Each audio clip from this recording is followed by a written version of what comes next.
Inyembezi zenjabulo beyigeleza emphakathini waseSouth Hills eningizimu neGoli namhlanje njengoba umnyango wezokuhlaliswa kwabantu kuyidolobha laseGoli ubunikela ngamatayitela u-193 kwabahlomula ohlelweni lwezindlu. Lokhu kuyingxenye yemizamo yedolobha yokuqeda inkinga zezindlu.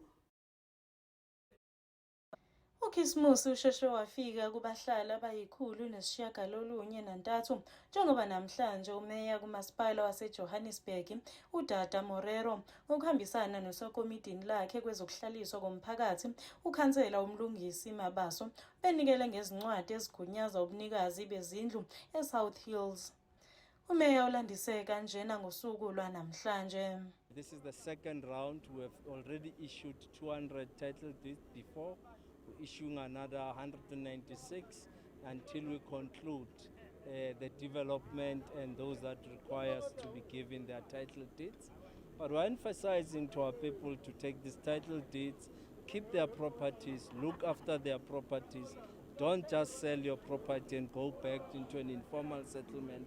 Don't rent it out and go back to informal settlements.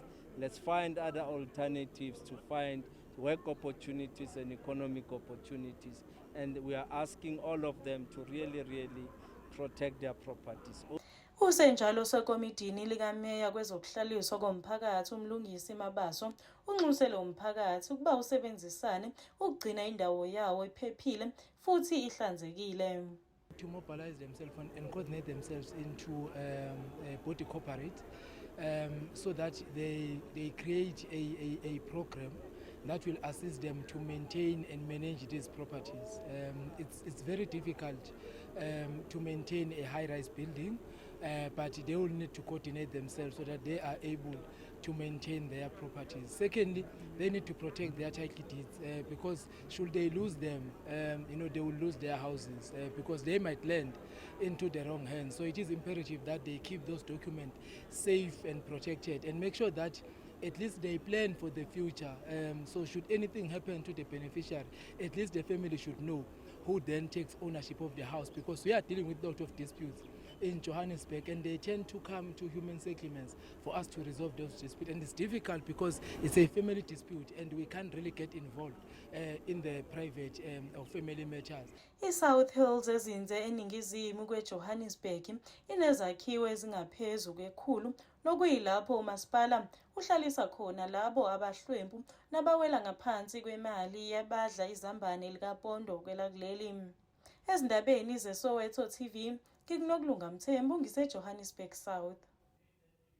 Khona manjalo abahola impesheni abangabanye abahlomula ohlelweni lwezindlu zaseSouth Hills bathi kufezeke iphupho labo leminyaka, bathi bebesebesohlwini lokulinda izindlu amashumi eminyaka.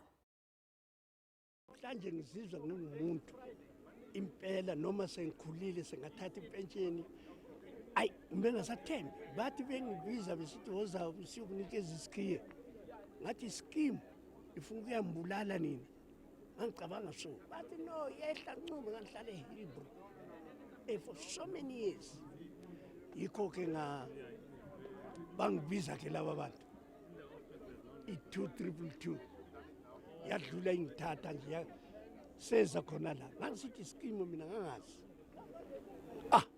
ngithola benginikeza isikhiye bathi awu bathi ngena vula neyakho indlu ngavula ngathi hayibo ngiyami bathi indlu ngeyakho ngajabula kakhulu since benginikeza isikhiye ngihlala lapha ngimove nabazukulu bami abathathu abayi4 abantwana kudala ndilindile ndingekaqhwaleli nje ndisahamba ngenyawo ndisaphila ndiye esibhedlele beningakhona ukuthi sezaphinde ndiyithole le ndawo kodwa ndiyitholile namhlanje namaphepha khona ndiwatholile kakuhle andizuqashisa bandihleka mandisitsho njalo andizuqashisa ndlu kagovernment yeyami mandisifa abantwana bami bakhona isenemnyama endiyibhalile ndabaxelela inyani ndisaphila andifuni balwe ndendele kwamathisa ndivela kwaKetshi asihlamanzange ndilitshintshe lisabiza kwaKetshi abantwana bami bakune-death certificate sami bazasibeka ndizabaxelela kodwa andizibaxelele ndizamshiya apha efletini kube yiyapha kodwa ndifuna bahlale bonke bathandane uyabona ndivuye nyani I'm so happy uhousing hayi ungiphuculile ungiphuculile ngilala kamandi bafrumisa endlini yonke into noba amawindi engavaleki awavaleki amawindi kodwa ndivuyile